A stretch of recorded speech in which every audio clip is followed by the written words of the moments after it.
Hey everybody, welcome back. But don't watch. Like, why are you watching? We don't... It's just the quarantine loss is a concept that has not even entered my cerebral cortex. Now, let me tell you, I'm looking at this, EY7B X4QC. Our stats are bad. Full stop. Stats are not good. How did we hit nobody with the beam there? I don't buy it. You know, that's one of the few I do not buy there. I feel like we have had some resin used against us. This is also the first run of the day. Now, I'm not making excuses. Rather, I'm saying, oh no, that we're in a great spot because my brain glycogen has not been depleted yet. This is a bit of a cursed start. There's no doubt about that. So here's what you do. You keep this champion as far away from you as is humanly possible. I do not like a champion that can jump very far, deceptively far. I do not like a champion that can shoot bullets very far. I don't like it very much at all. Kind of a cursed first room. But you know what we do? You take a deep breath. You just go, aha. Aha. And by doing that, I've created a situation, admittedly, still kind of scary. So I'd just like to... I'm not mad or whatever. I'm just like, my man, you can't give us stats this bad and then also give us no range. That's all I'm not, like, we could make it work if you would just give us a little bit of range. Yes! You genius! Oh, exhale, baby. I wasn't scared because I know that we're good. But, like, I was worried for you guys out there. I know, you know, these are uncertain times. You might have been like, oh no, he's about to lose on quarantine. Dude, this is it's gonna ruin my whole freaking morning. Well, let's not get too cocky. Our stats have not changed.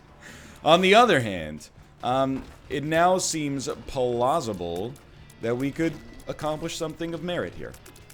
Anyway, how you guys doing today? It is, we got a backlog, it's clear, you know, because, yeah, I mean, I posted that April Fool's episode. It came out on the 11th of April. People, I'm always amazed. People are like, he's a legend. He's 10 days ahead on his work. I mean, if you're listening to the content of what I'm saying, I'm always ahead by at least, like, okay, why are you getting so close? I'm always ahead by 1 to 3 days. So to be ahead by 10 is great, don't get me wrong, but it's not, like, unfathomable. You gotta keep in mind, you know, that backlog's been building over the course of several weeks minimum. Okay, we gotta be smart on this one. This goes here for sure. Then we get double access here. No bombs out of that, which is disappointing. So let's wait on this for just a moment. Dice Shard is incredible, though. With Dice Shard, we should be able to take a second chance. Oh, that's so good. At whatever the boss wants to give us here. So, like, it is worth saving Dice Shard maybe for, like, a deal with the devil. But in most circumstances, that's probably the case right now. I feel like we're locked in tight enough that I would take any kind of immediate advantage. And I don't know if this is true or not, but, like, the first tiers upgrade always seems to give you, like, disproportionate advantage, you know? So, obviously, like, with 18 rate of fire, that's high on the list. So, I'm gonna use a bomb. Don't move. Thank you, thank you. I might even use 2 bombs. I don't want to, because I think the bombs are pretty precious for us. That was a big whiff. But this is the version of Little Horn that does not spawn bombs as a result. 3, 4. As a result, I really want to make sure we're taking him out ASAP. Because I think that the longer we fight, the more chances we have to get hit. So let's try to not allow that to come to pass. That's my dream. My wish. My inspiration. I mean, it's pretty rare for us to have a run that takes us 5 minutes to get out of the basement 1. So that should tell you everything you need to know. I think HP is totally fine. Yeah. I mean, we need we need DPS, but I'm not willing to reroll HP when we have 0. What I'm really interested in rerolling is, hey, it's a range upgrade. Even though we do need range, it's not particularly prudent. Hey, it's money. Hey, you can hold 2 trinkets, you know? Not bad, but that's like, you know, going to a restaurant and being like, do you guys have spicy mustard? You know, spicy mustard is nice. Perhaps my favorite kind of mustard, although I think every mustard has its day. Now mustard style shall pay. But we got more immediate concerns. You know, what do you got on the menu? So I'm gonna do something basically stupid. I'm gonna walk on the spike to pick this up.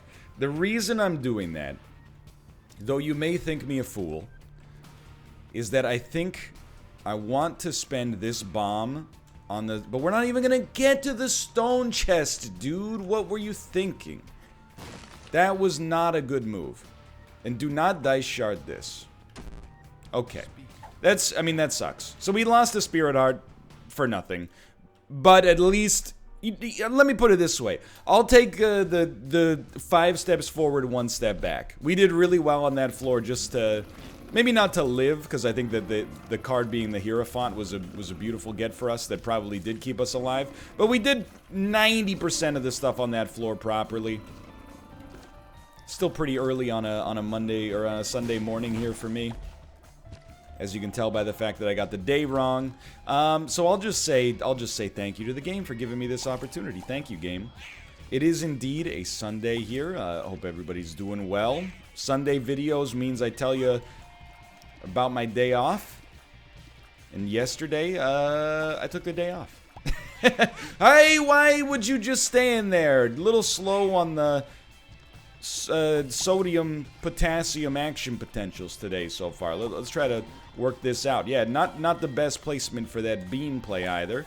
But don't let it get you down. You take a deep breath and you move along. Okay, that just stunned me that I didn't get anyone there.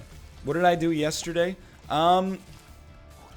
Well, I mean, yesterday, of course, was a landmark day globally because it was the Animal Crossing fishing tournament. I really didn't know what it's about because this is my first Animal Crossing game. But my wife was like, it's a big deal. You should make, like, a lot of bait. And it turns out she was right. I only made, like, 40 bait in advance, and I went through that in, like, 45 minutes. Maybe even a little bit less than, maybe like half an hour now that I think about it. But I'm not trying to brag. I did get all the fishing tournament items.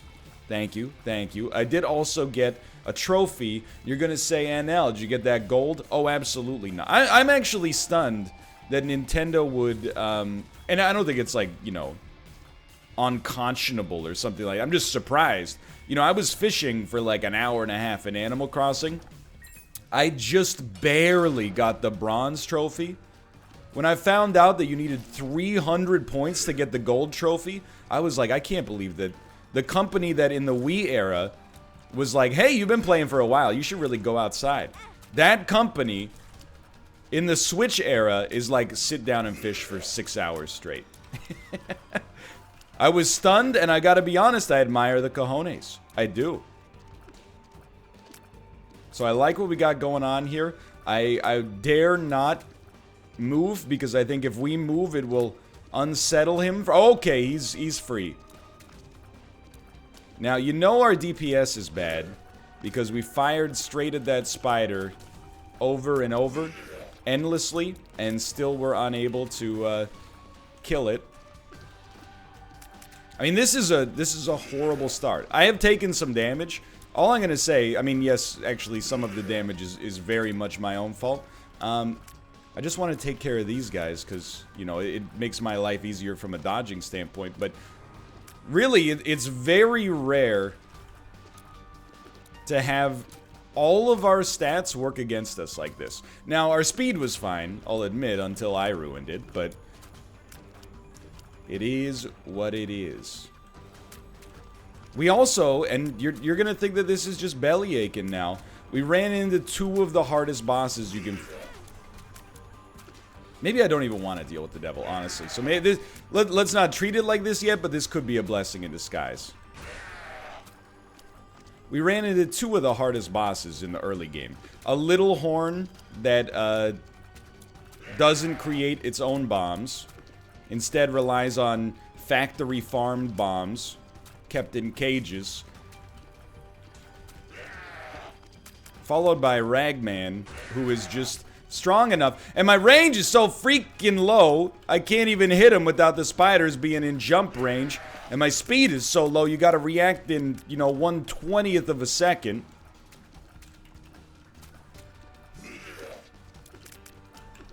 But it is still far too early to call this a train wreck.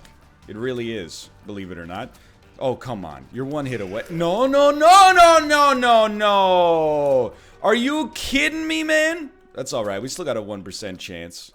You witnessed a rare bit of real frustration there. We held it together for 99% of that. Okay, you know what we're going to try to do? We're going to try to build the world's safest run. And if it takes us 5 hours to complete it, then it takes us 5 hours to complete it. We haven't had a real test in a bit.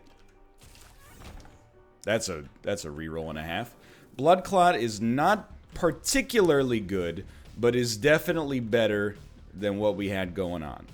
Okay, so look, very important here. If there's not a good item, and there's not, the best choice in my world is to fish for a spirit heart that can keep us alive. Now, you might be like, why not wait to buy that spirit heart until maybe it can protect you on the next floor?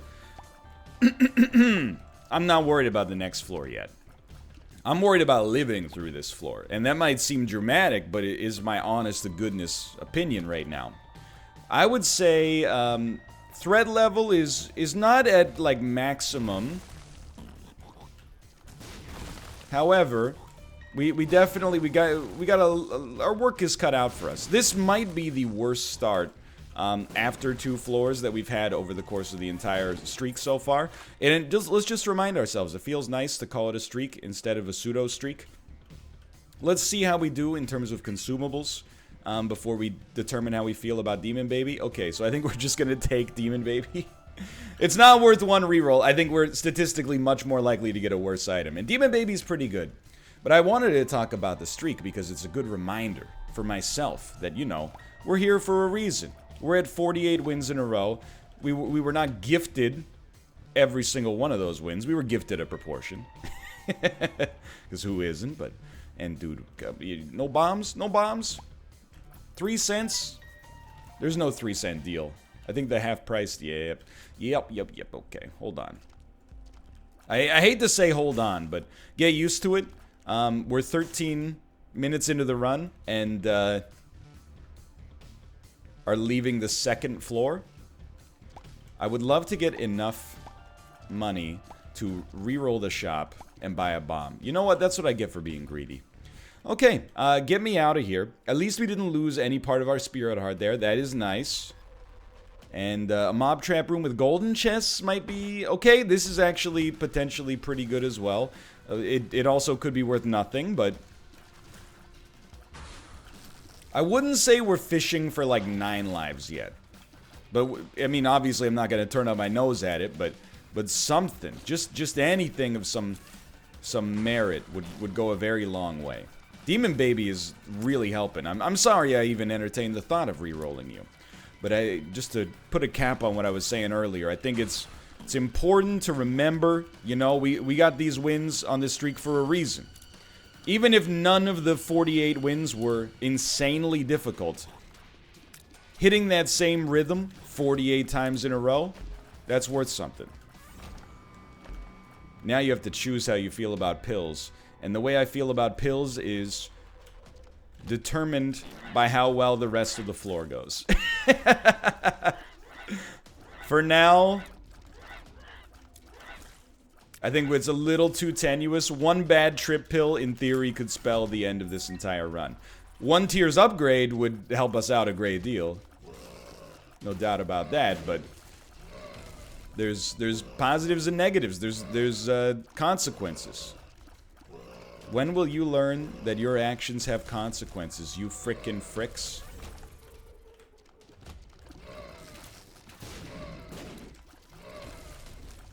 Bit spicy. They're hitting us with these enemies that are spiced up to a high degree right off the bat, but there we go. Not feeling too bad. And Demon Baby, thank you so much. Rubber cement is just, it's rattling around in there. It's doing something for us. I just hate that we have to get so freaking close to them because our range is so bad, dude. Please tell me, by the way, there is merely one of these. Yes, there's only one pod. Thank God. No, no, no. You don't hit me. At least not on that one. Come on. Okay, they actually... This is the sign of the most cursed run you could ever imagine.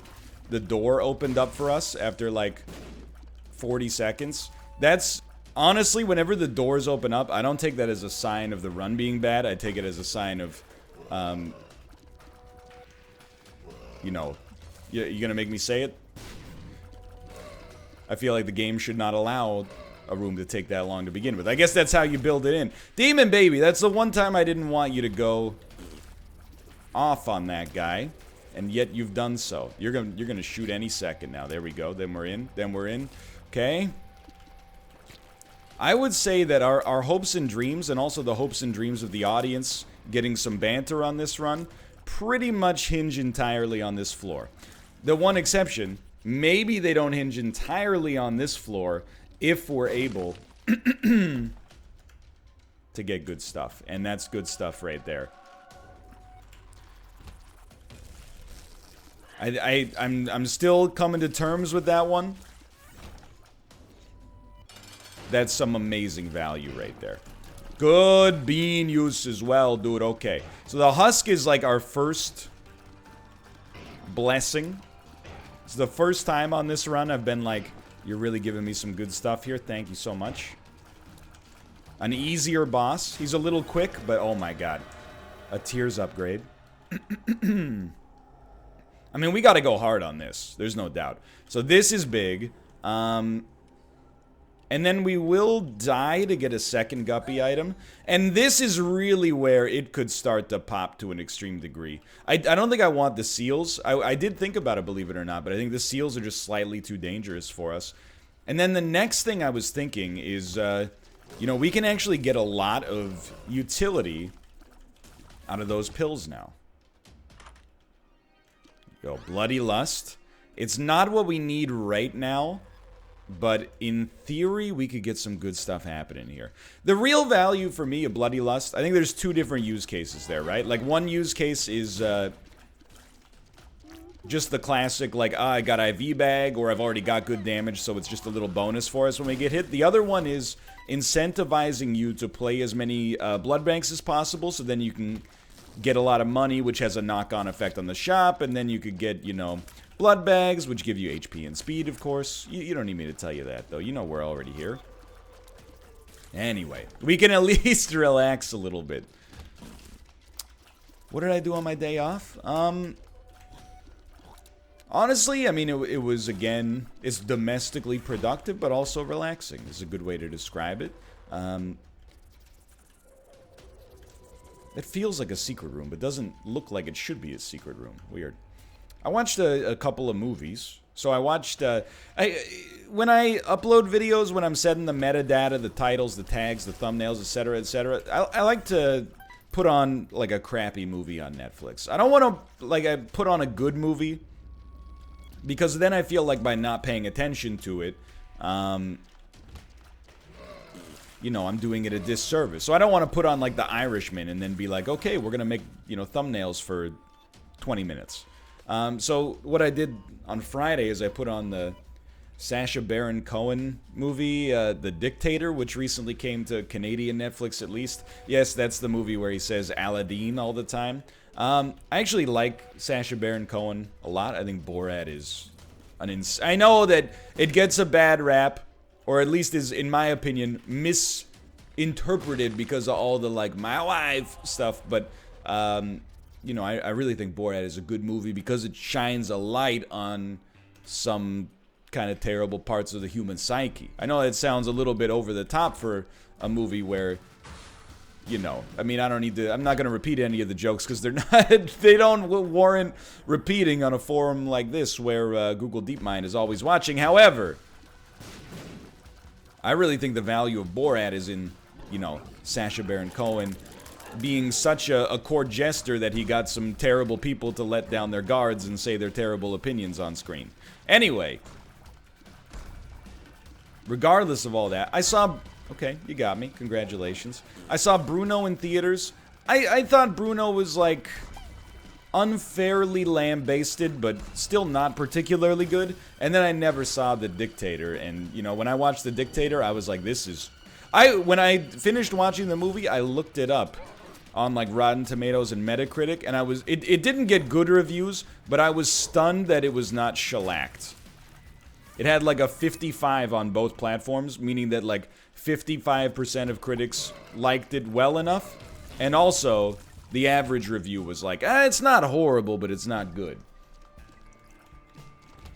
I was like, this is like a 5. It's like almost the Love Guru levels of bad. It's not quite, I want to be clear. I watched the Love Guru within the past year, the Mike Myers movie with Jessica Alba and Vern Troyer. That movie is an affront to comedy. It's an insult to the art of filmmaking.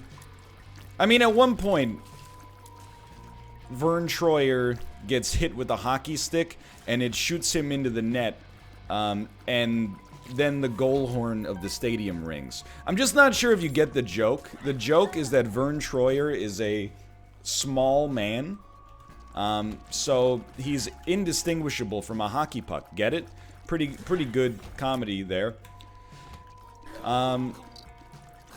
Oh, lighten up. It's just not funny. Like, you could make a short joke that is not fundamentally ridiculous like that. You know what I mean? I'm not worried about our deal with the devil here, because we already lost it.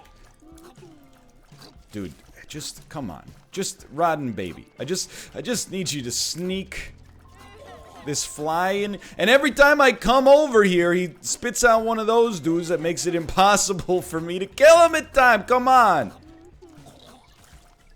Rotten baby, close in, close in. Okay, my god, we've made it out of that room. Okay, and a damage upgrade. Now we're talking. Now we're talking. We'll peep this real quick. But yeah, The Dictator was truly a disastrous film. We'll talk about that one room. My current hunch is that we should not take it because we have 9 lives. I think we do keep 9 lives, but I kind of want to save it for a pinch. Like, I think I've gone through the hard stuff on this run. For me, it seems like we should really try to make this one work. We're also, the thing that makes me want to do it is that we're 1 item away from becoming Guppy, but I'm just worried that like, this is not amazing right now, but an uncontrolled reroll could put us into true, like, streak-ending territory. So forgive me, but we're gonna play it on a case-by-case basis there. Then, anyway, that was on Friday. Later that night, I watched the movie Searching. You know, it's a thriller. The gimmick of the thriller is that it takes place entirely through, like, internet screens. So a father is looking for his missing daughter, and he's going through, like, her phone messages and Facebook and, you know, Tumblr and etc., etc. And actually, I was surprised by how much I liked it and how little I felt like the gimmick actually played into it. Like, at first I was like, oh, I wonder if I'll even enjoy the act of watching this movie because it all takes place on a computer screen. By the time I got to the end of the movie, I was like, you know what? For like half an hour, I forgot that this was all taking place, you know, electronically. I thought it was really good. I was surprised by how much I enjoyed that. And then on Saturday, Kate and I watched Onward, the new Pixar movie that has, it's come to Disney Plus as a result of the Corona stuff.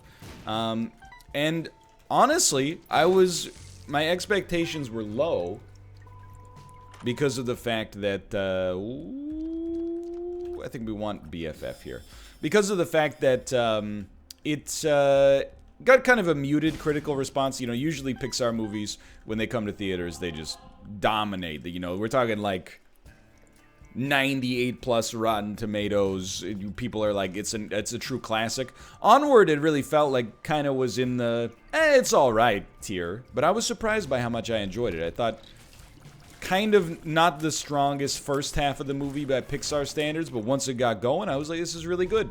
Also, if you know, you're a new parent or thinking of becoming a parent, or maybe, you know, you're expecting like Kate and I are, I would definitely recommend not watching Searching and Onwards back to back. Kind of an emotional thrill ride, because the first movie is like, hey, you know, what if your daughter was abducted? And then the second movie was like, hey, what if your dad died? You know? I was like, this is not, I should be watching like, I should be watching something much more lighthearted, like 1917. What have I done to myself? Anyway, I think if you had also heard that Onward was not that good, and you have Disney Plus already, I would say worth your time. I just can't. And I know I left the floor without getting the one room. I stand by that. I really do. I've put in the time on this one. I've put in the work on this one. I want to reap my own rewards. I baked the wheat. Or wait, let me rephrase. I planted the wheat. I watered the crops. I tilled the land. I harvested the wheat. I milled it into flour. I kneaded the dough, and now I'm going to eat that bread. Hopefully. That's fine. We really, like, I hate to say it, we really just need a range upgrade. So that was mostly, I did the Animal Crossing fishing tournament, as mentioned, and it was fine. I was, again, surprised that, you know, to get a gold trophy would take probably, like, at least, I would say 3 hours at, like, close to peak efficiency, which is a lot, but I was like, you know what? I think it's kind of cool that Nintendo is this weird company, right? They have, like, for a while, especially like around the Wii, I think that there was a reputation that they kind of made casual games, and then also Zelda. But now, I really, and I've been thinking about this more and more, because it really is like the Mario Maker kind of style to me. That Nintendo is not just like, hey, we make games for general audiences. Instead, it's like, hey, we make games that you can enjoy regardless of your skill level. So previously, I think if I've had an overarching complaint about Nintendo games, like, I hate to say it because I keep ragging on this one game specifically and I feel bad, but Kirby Star Allies was like the perfect example for me of a game where I was like, this is actually so easy as to be insulting, and I'm not having any fun playing it. Can I tell you as well, I actually forgot. Oh, it's Duns Cap. Okay, we don't need it. That's why I forgot about it. But I've been really thinking lately, I'm like, man, Mario Maker is so good because, you know, if you're like 6 years old, you can play Mario Maker and have a great time. There's lots of creative levels. There's a whole campaign. If you are 31 years old and you grew up playing Mario, there's levels for you too. If you're like, I don't want to beat the level, you know, there's levels for you. I think that's cool. And I think it's cool that Animal Crossing, despite being a casual game, also has, and forgive my terminology here, it also has something to do for the no-lifers. Because I kind of thought that that was where it might lose a little bit of its luster, is like, you know, my original thinking about Animal Crossing was like, what do you do after you've done your chores? We have 2 HP and some spirit hearts. Oh, baby. It's what I deserve. So I think we should take both. We definitely still have 9 lives. We definitely still have spirit hearts. Oh, baby. So at first I was like, I wish I got the gold trophy. But then I was like, why? Let the people who actually, like, want the gold trophy get the gold trophy, and you just live your life. You don't want the gold trophy. What, so you can, like, look at it in your house? That's not the Northernlion that we know and love.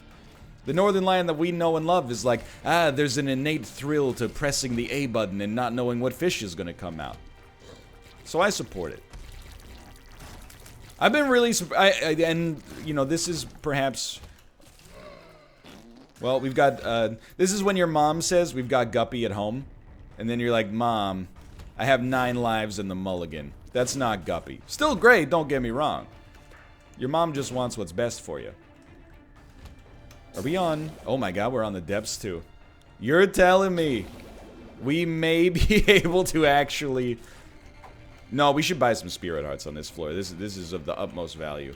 But I do wonder sometimes, like, I think it's non-controversial to say that Animal Crossing has benefited from the unique circumstances surrounding its release. We're in the midst of a global crisis. Even though it's, you know, ongoing and perhaps we've maybe gotten a little numb to the fact that it's unusual. These are unusual times, right? So I think that escaping to an island paradise where your only responsibilities every day are like shaking your trees to knock down some apples, and also like your villagers are just like, hello, I'm having a great day. It's like a unique antidote to today's modern inconveniences, right? On the other hand, I do also wonder if every time Nintendo gets... I don't really want chaos here, to be honest. If every time Nintendo sees complaints on Twitter about Animal Crossing, they don't go, yeah, but you're just saying that because you're playing a game 8 hours a day that's really supposed to only be played for like 48 minutes a day. Like when I've seen... here's the one, okay, so I've talked about this before and it's slightly controversial, but now Egg Day is over. You know, today in real world, like when I'm recording this, is the final day of Egg Day. So I think I can say it because the emotions are no longer raw. But when the Egg Day stuff was going on, people were like... Well, I saw a lot on Twitter, people being like, I actually stopped playing Animal Crossing because I was so sick of the eggs. I've been playing over the past... I mean, I've played every day since release, so we're going on like 4 weeks now, I think. I noticed the eggs. Okay, we've got the tick now. That's unfortunate. Unfortunate, but beneficial in its own way, I suppose. Don't hit me. Thank you. Why? Okay, that time I just walked on a spike that was not even dipping. So I don't know. I have nothing to offer my own defense there. But I'm really like... I was just surprised. I wanted to talk to these people, but I didn't because I'm a coward. And be like, you really like the fact that when you're fishing, you can't catch size 3 fish because they might be eggs, made you stop playing the game completely? I kind of started avoiding that size of fish, but apart from that, I was like, man, I was not one mild inconvenience away from being done with this game. You know, I'm pretty much dialed in, and I don't know, with a game like that, I kind of just take those weird idiosyncrasies. I'm definitely not saying it's good, but I'm like, you know, it's just part of the charm. You know, they introduce seasonal events. They're not around forever. Some of them are going to be hits for some people, and some of them are going to be misses. This is very much just a long way of me saying, aren't there other things we should be complaining about? Which is not fair, because, you know, complaining is, it's not fair to respond to somebody when they're like, this minor thing is really annoying with like, oh, but there's, you know, people starving elsewhere in the world. But in today's unique climate, you know, it's just a couple of eggs for 2 weeks out of the whole year. But anyway, I digress. My real problem with Animal Crossing is not that every now and then you will get an egg that is only craftable into something you don't want. My real problem with Animal Crossing is that, and it was really highlighted during the fishing tournament yesterday, if you want to accomplish something, you have to speak to the NPC that allows you to do it, but there's no, like, quality of life stuff around their dialogue. So you talk to the fishing tournament guy, and he's like, hi-yo, my name's CJ. I'm a live streamer who loves to fish, keep my fans happy, and I'll keep you happy. And you're like, yeah, I know, CJ. This is the 40th time we've talked today. Hey, today's the fishing tournament. Would you like to know more? And you're like, nah, I'm good. What would you like to do? And you're like, I'd like to enter the fishing tournament. And then he goes, okay, I know you've done this 20 times today already, but catch as many fish as you can in 3 minutes. And you're like, okay, CJ. And he's like, by the way, if you catch more than 3 fish, you'll get a bonus point. And you go, I know, CJ, this is my 20th time here today. And he goes, okay, are you ready? I'm going to start the timer. And you're like, based on my furious pressing of the button to skip dialogue, you should know that I'm ready, CJ. And he goes, on your mark, get set. Not yet. Go.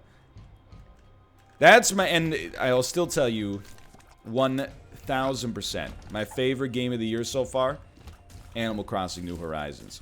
I believe, not on a huge level, but I believe on a certain fundamental level, that game has changed, if only ever so slightly, the way I feel about video games.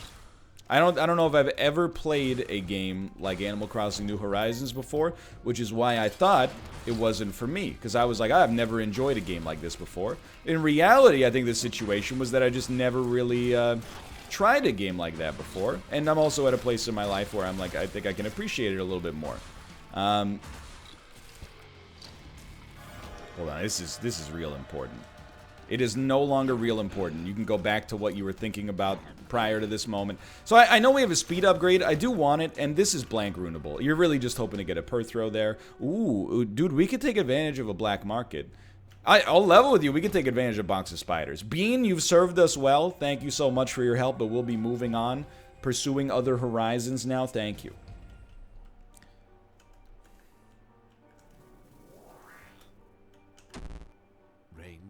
It's not that bad. So yeah, I'm still loving Animal Crossing, I'll admit. Apart from that, it was a pretty low-key day.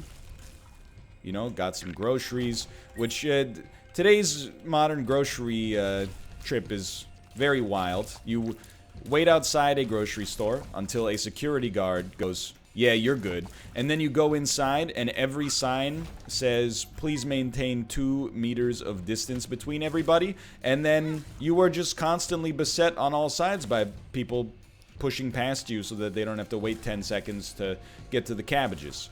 I think that the last month and a half has been a very easy time to be misanthropic. I'm like, you just gotta stay away.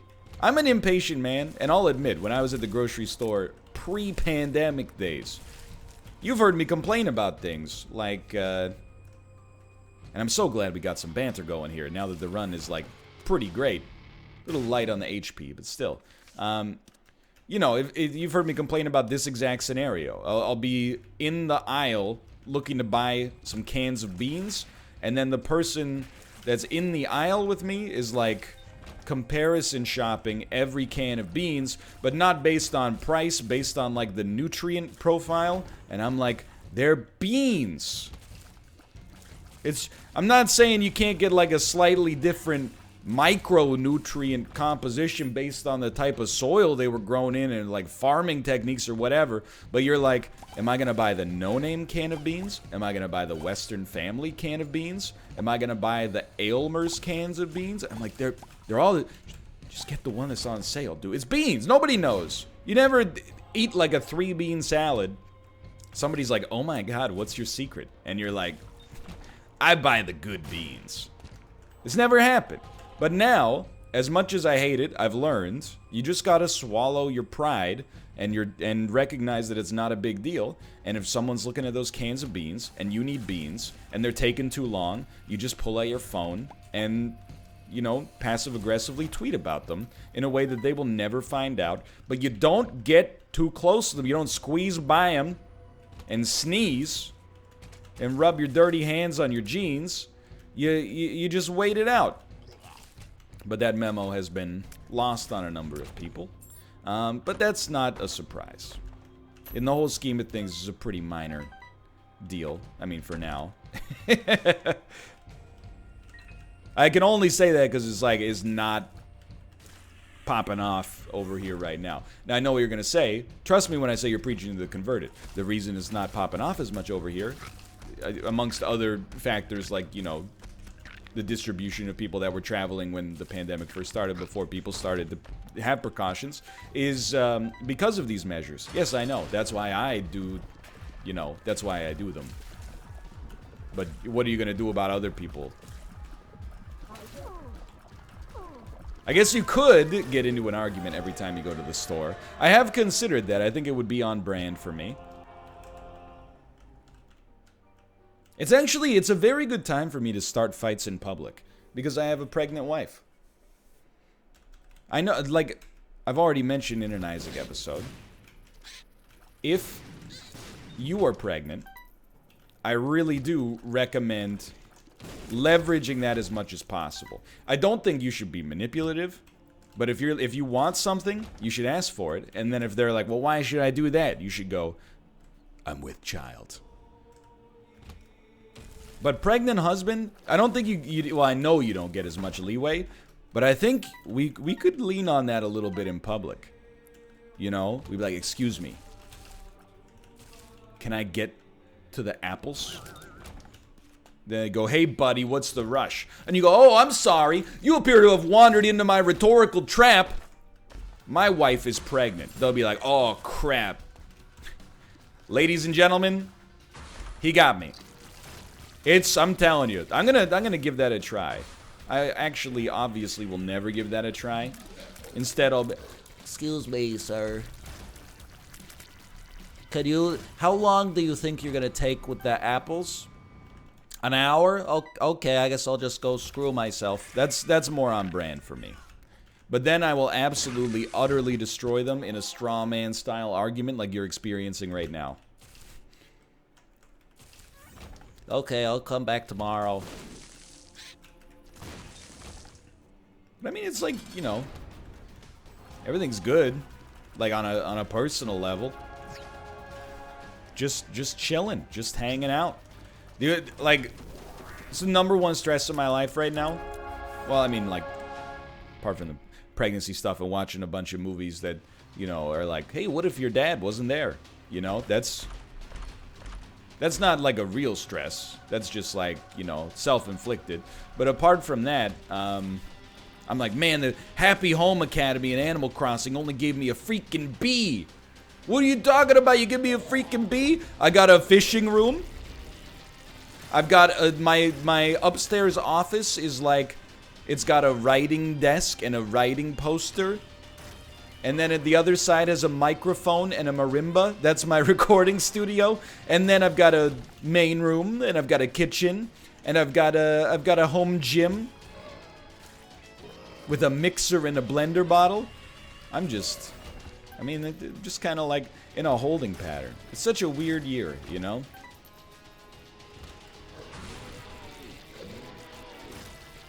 I think it's well noted. I don't think I'm the first person to say that. I'm like, man, this year is like very strange.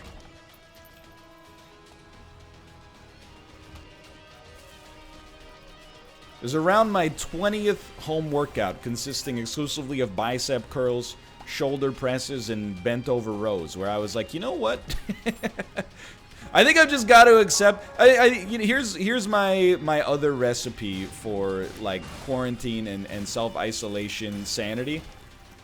I'm not saying you should accept that 2020 is a lost year. I think you should do what you can to you know, if you were working on getting fit, you shouldn't let your diet slip, you know? Within reason. You should treat yourself a little bit, but you know, stay on that path that you wanted, because you'll regret it when things get back to normal if you don't. But on the other hand, I'm also like, give yourself as much tolerance as possible.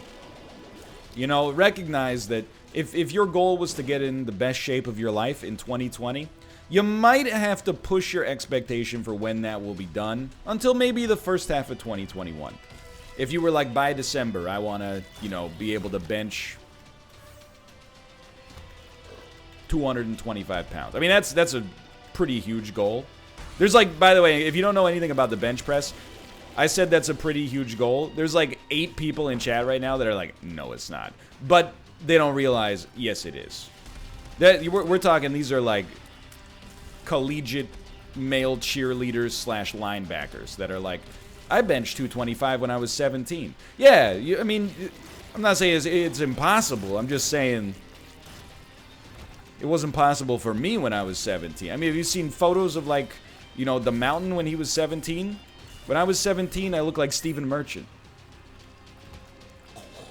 Kind of wish I still did, honestly.